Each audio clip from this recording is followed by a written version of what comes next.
lucky enough to be joined here today by Blake Nixon, the owner of East Coast Building and Pest Services. Blake, thanks so much for having us. You're welcome. Thanks for your time. Mate, I just wanted to quickly have a chat to you about the influx of pre-sale building and pest inspections in the Newcastle Lake Macquarie area. Can you run us through what are some of the benefits around this and the increase in volume you've seen over the recent years? Yeah, so there's quite a number of benefits. If we do pick up issues, a number of weeks before the property goes on the market or before a price is negotiated on, you have the opportunity to rectify the issues or get quotes off licensed tradespeople.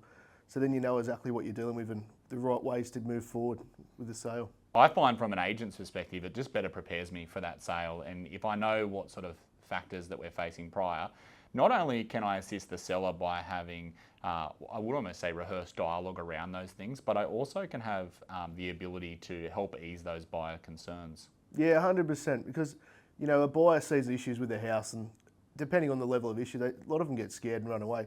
But if you can have a plan put in place prior to all this happening, it sort of takes that so much of the hurt fear away from them, and then I can coach them through what obviously needs to happen as well. One of the biggest concerns, Blake, that we have around pre-sale building and pest inspections is a lot of buyers will say things like to us that if the agent's organised it, that it's going to have bias towards the vendor or the agent. What's the truth, and is that a myth? It's a myth. It definitely is a myth. The truth is it doesn't really matter who orders it. There's an Australian standard in place. They're all done to that Australian standard, and there shouldn't be any difference between whoever's ordering it at the end of the day. It's an inspection that's been completed to a standard. I can definitely attest that you've done some pest and buildings pre-sale for me, mate, that I've read, and they're not the best, but they're obviously a transparent method for that owner. When I say not the best, obviously I mean around there's been quite a few issues found, but that's your job, is to look at the house from a critical point of view.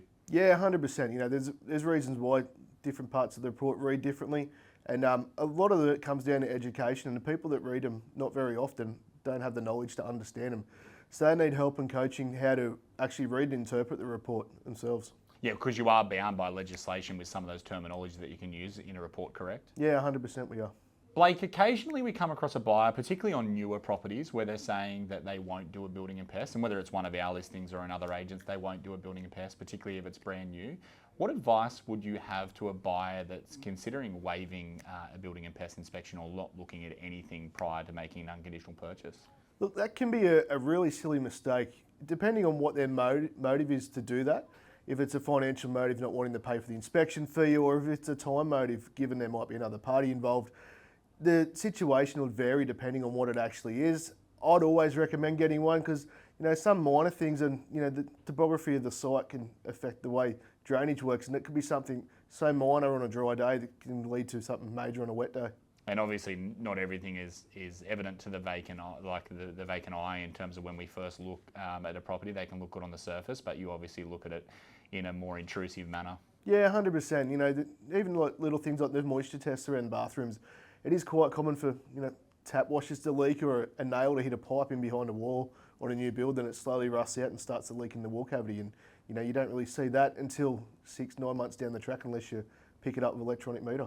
Blake, your expertise are not just limited to building and pest inspection, you also do pool and spa compliance. Can you talk us through some of the reasons why someone would want a compliance certificate or need a compliance certificate in a contractor sale prior to selling their home?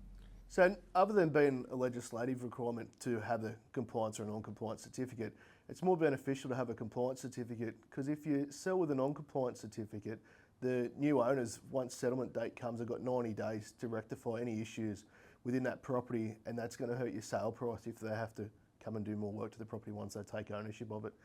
And if the property is expected to be tenanted from an investor, that's an additional cost they have to wear before they put tenants in there.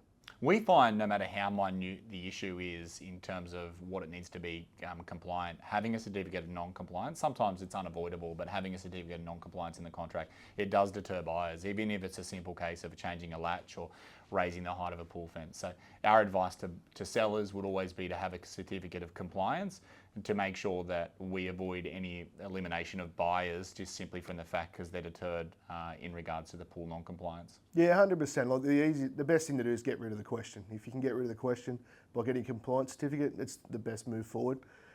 There's free online checklists available on the New South Wales Pool Register if you want to get the checklist downloaded, do the checklist yourself before a certifier comes out to certify it. Perfect. Thanks so much for your time, Blake. We really appreciate you. You're welcome. And if you're looking for someone to conduct a building and pest inspection for you, or looking to know more about spa or pool compliance, please feel free to give Blake a call. He does an exceptional job, the owner of East Coast Building and Pest Services.